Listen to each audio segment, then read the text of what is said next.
no solamente muertos, riqueza destruida, espíritu destruido.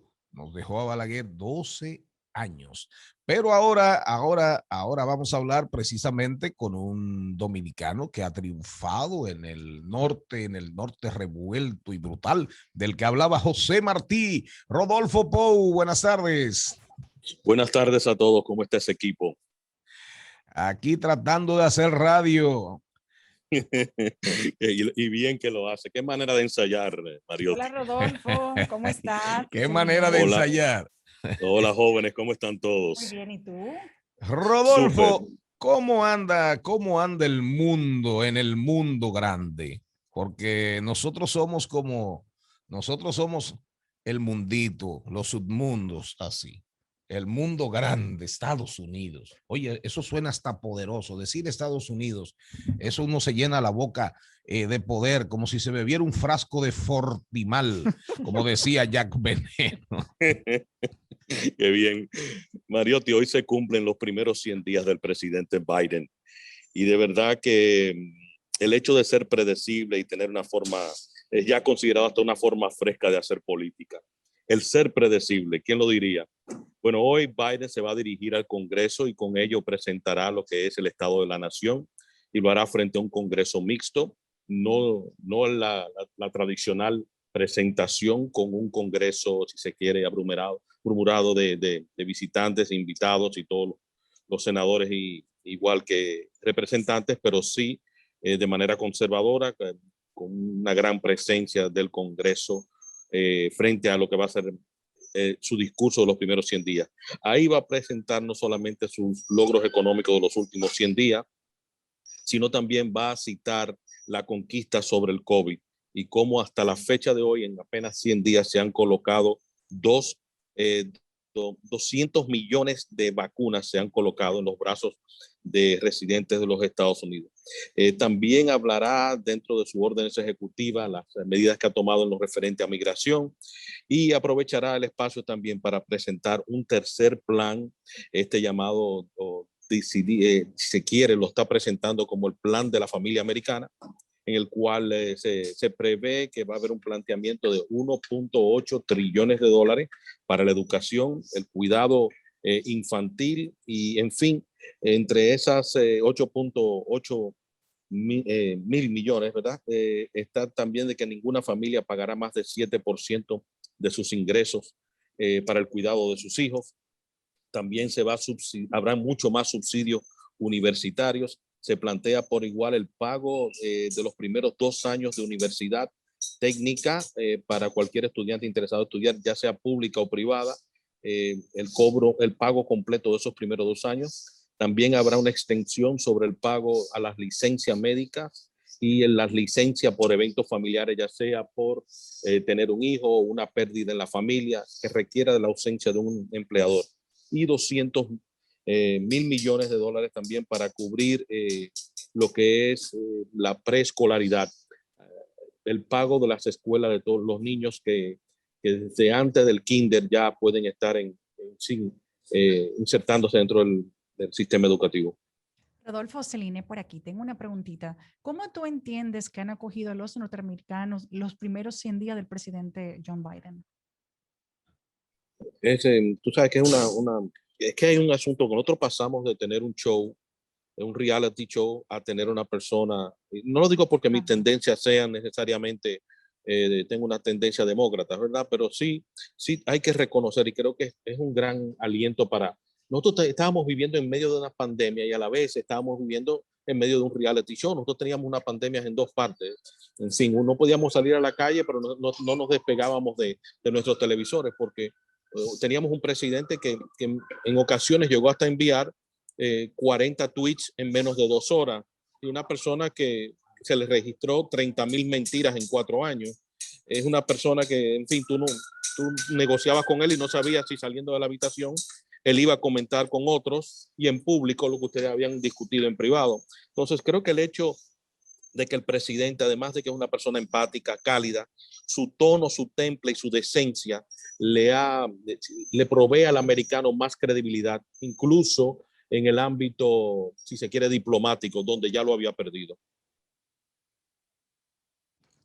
Buenas tardes, Rodolfo. Sé que normalmente la imagen de la vicepresidente, las imágenes del vicepresidente nunca es tan relevante dentro del Estado normalmente, pero es la primera vez que está una mujer, que está Kamala Harris, que rompe todos los esquemas. ¿Se le ha dado algún papel importante dentro del Estado ahora que tú dices, le puede destacar o simplemente está pasando normal? ¿Qué tú me puedes decir del papel de ella, de Kamala Harris como vicepresidenta en los Estados Unidos? Mira, en algún momento quisiera desarrollar ese tema de la vicepresidencia más a fondo, porque el segundo en mando a través de la historia es algo que hay que no entenderlo de los últimos 20 años, los últimos 100 años, hay que entender desde cuando el visir era quien correspondía al faraón como su segundo en mando y en fin, quien era el administrador en la era de los egipcios y cómo posteriormente eso fue evolucionando al punto de que en los primeros si se quiere, 3 o 4 contiendas electorales en lo que es la democracia norteamericana, el que perdía las elecciones era que terminaba siendo el vicepresidente. Por eso esa noción de que el vicepresidente siempre ha sido una figura conspirativa, porque él, en fin, era la persona que quedaba en segundo lugar. Extrapolemos entonces a la que es tu pregunta de hoy día y el rol de una Kamala Harris. Comencemos por que hoy, cuando el presidente esté presentando su Estado de la Nación y cuando esté, si se quiere, expresando o dictando ese discurso, encontraremos algo que nunca ha sucedido en el pasado, que es que la presidenta de la Cámara de Diputados, quien conocemos bien, y al igual que Kamala Harris, las dos estarán detrás del presidente, es decir, la persona en lo que es la línea de poder, vicepresidente y posteriormente la presidenta de la Cámara de Diputados, ambas son mujeres y eso nunca había sucedido. En lo referente al rol de Kamala, su papel como ex senadora y como voto que rompe cualquier empate dentro del Senado, ha jugado el rol importantísimo en ese orden, porque además de ser una persona que es firme y consistente sobre su pensamiento y sus ideales liberales, a la vez también refuerza en lo que es la comunidad progresista de los demócratas, el que tienen a un representante muy cerca del presidente. Ella está más involucrada en el proceso de conseguir los votos y de animar a los senadores que puedan encontrarse que no están en tono con el discurso del presidente. Tremendo papel. Rodolfo, y una pregunta. ¿Cómo están los republicanos? Charlie, Mariotti y Paz por aquí, hermano. ¿Cómo están los republicanos asumiendo los cambios que quiere implementar Biden? Porque por años vimos un ataque muy directo mientras Obama fue presidente a la figura del presidente Obama, pero siendo Joe Biden una figura que tiene tantos años en la política norteamericana, que es conocido, que ha estado en el Congreso durante más de 30 años, ¿cómo están respondiendo los republicanos a estos nuevos cambios que quiere implementar Biden? Bueno, desde una mayoría se puede conseguir poco, pero claro, a veces resultan hasta incoherentes. Es decir, están desde cuando Trump era presidente, estaban apoyando por ejemplo, un paquete no de estímulos, sino de desarrollo de infraestructura, y nunca lograron ellos mismos, a pesar de tener control de la Cámara y el Senado, nunca lograron sacarlo. Entonces ahora el presidente hace un planteamiento de una ley de estímulo alrededor de los conceptos de infraestructura y se ven negados a ellos porque dicen que hay una porción de ese paquete que no corresponde necesariamente a infraestructura. Y eso se entiende. Ellos están pasando por un proceso muy, muy difícil. Hay un grupo, como le dije hace unas conversaciones, hace como un par de semanas, le dije a ustedes que los diputados se eligen cada 2 años, los senadores se eligen cada 6 y los presidentes cada 4. Entonces, hay muchos senadores que no requieren de estar presentes en unas elecciones presidenciales para ser electos, es decir, que son electos en esas elecciones entre una presidencial y otra presidencial. Sin embargo, los representantes, los diputados, sí tienen que ser electos cada 2 años. Entonces, hay un grupo que todavía no logra identificarse con el pensamiento original de los partidos republicanos y creen que todavía requieren del respaldo de Trump. Entonces, ellos están, vamos a decir que el pleito es más interno que lo que es en contra de Biden. Biden trae una ecuanimidad a la conversación política, pero sobre todo, sabes que estás lidiando con un adulto que es predecible, que lo que vas a cerrar con él no va a haber politiquería. Es una persona de carrera. Es la persona que estará hoy en el hemiciclo que más veces ha asistido a un estado de la nación. Una pregunta, y creo que es importante porque tenemos audiencia en el exterior y personas que nos escuchan en Europa, en Estados Unidos, y dominicanos que tienen miles de familiares en los Estados Unidos. ¿Cómo va el tema de la crisis? ¿Cómo van operando los subsidios a familias? ¿Cómo va eso? ¿Cómo se siente real y efectivamente la economía en la calle? No en los números del Tesoro ni del Ministerio de Trabajo, no, en la calle. Tú que entras en contacto con diversidad de personas y de diferentes estatus sociales y económicos. Bueno, desde el punto de vista de la bolsa de valores, que es el gran medidor que utilizaba el presidente Trump y que muchos de los grandes negociantes y empresas utilizan, se pensaba que con la entrada de Biden en enero 20 iba a haber, si se quiere, un receso al incremento o crecimiento de esa bolsa de valores, la cual lamentablemente para aquellos que estaban apostando en contra, se encuentran con que la bolsa ha aumentado un 10% en 100 días. Me refiero a los marcadores que son el Dow Jones, el Standard & Poor's o el mismo Nasdaq. Creo que con el discurso de hoy van a ver, eso se va a reflejar también positivamente sobre la bolsa en las próximas semanas, porque dentro del paquete que él está planteando para las infraestructuras está la creación de si se quiere, una red nacional de energía verde, va a motivar el desarrollo y la investigación en vehículos es decir, que sean eléctricos, en fin, que comencemos la transición a pasar de una, si se quiere, economía basada en petróleo a una economía basada en, si se quiere, energías renovables. Pero con ello, ¿cómo llega eso al común? ¿Cómo llega eso al ciudadano de los Estados Unidos que está trabajando 40, 50, 60 horas a la semana?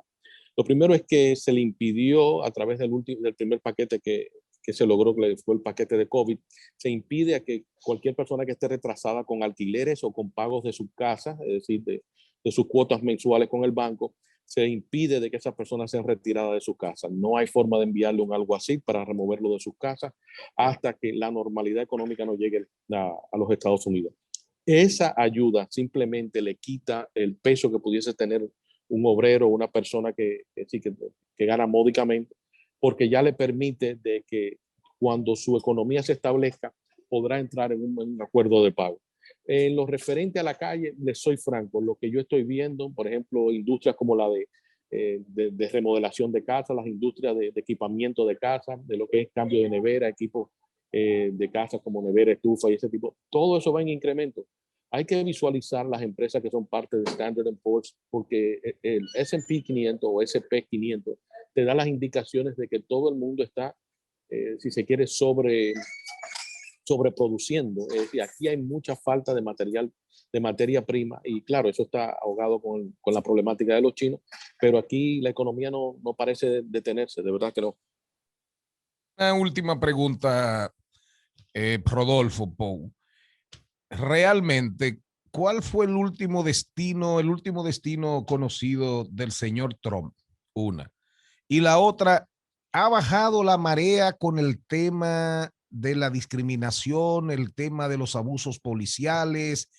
¿Cómo va? Son tres en una.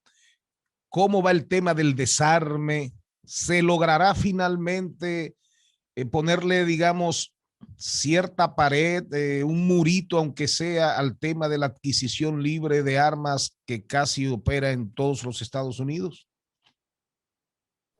Ok, en el Senado ahora mismo hay un proyecto de ley que está en comisión y es un proyecto de ley que toma, que lleva como título el nombre de George Floyd, el señor que fue asesinado por el policía de Minneapolis, Chauvin, que recientemente fue encontrado culpable. Ese proyecto de ley que no pensaríamos que estaría en comisión encabezado por un senador republicano, es porque está ese senador republicano de apellido Scott, de Carolina del Norte, es el único senador afroamericano en el Partido Republicano y que no llegó ahí por votación, sino por dedo. Y él, conjuntamente con dos otros legisladores afroamericanos del Partido Demócrata, están logrando pasar ese proyecto de ley, el cual, entre otras cosas, no solamente va a requerir de un reentrenamiento y un reordenamiento de la policía de los Estados Unidos a través de las gobernaciones, impuesto como ley nacional, pero a su vez también proyecta el que lo que antes era permitido ya no va a ser permitido. En fin, y esa es la tónica que hay que asumir. En lo referente al porte de armas y la adquisición de armas, se requerirán necesariamente 2 elecciones más, y que, si se quiere, los cabilderos de la Asociación Nacional de Rifles o los cabilderos de las grandes productoras de armas de fuego se vean que ya no van a encontrar eco dentro de los partidos políticos como donantes a las campañas. Y esa creo que es la tendencia. Habrá que esperar las próximas elecciones para ver si los demócratas se afianzan en la Cámara de Diputados. ¿Y Donald Trump por dónde anda? ¿Por Florida o no, está, por la Gran Manzana? Está en Mar-a-Lago. Está en Mar-a-Lago. Yo no creo que nadie lo quiera en Nueva York. Está en Mar-a-Lago. Está en Mar-a-Lago. Sí. Que le vaya bien, que le vaya bonito, que juegue mucho golf. Y coja mucho sol. Y le voy a mandar por allá al rey del paupiteo para que tengan una conversación bien larga.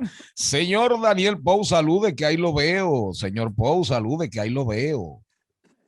Muy buenas tardes, don Charlie Mariotti, Celiné. Hola, ahí veo a la estrella de la provincia Esmeralda, a Jenny, y a todos los demás integrantes de este fabuloso equipo que día a día pues se suman en un esfuerzo mancomunado para llevar el mejor programa de la radio dominicana y quizás de la región, para no ser muy exagerado. Además, gracias por incluirse.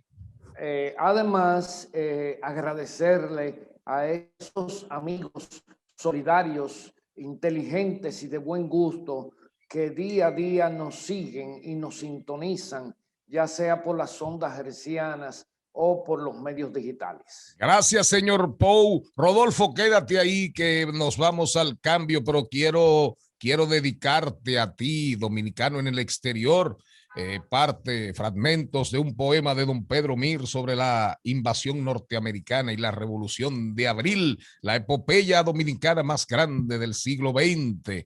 Árbol de luna que obedece al clima, un sistema de nocturnidad. No permitas que el murciélago, pero yo estoy leyendo muy mal, que el murciélago te oprima, ni un paso atrás. Que la alta flor que de tus ramas brota en este chapuzón de libertad no pierde en miel ni la más breve gota, ni un paso atrás. Ni un paso atrás, soldados y civiles hermanados de pronto en la verdad. La vida es una sobre los fusiles, que no hay trincheras para los reptiles, para los generales de San Isidro, señor Pou, para los reptiles de malos nuestros a extranjeros viles, ni un paso atrás. Caramba, don Pedro Mir, poeta nacional, qué grande. Gracias a Rodolfo Pou. En breve se integra al programa La Sal de esta cerveza Corona, el limón de esta cerveza Corona, Daniel Pou.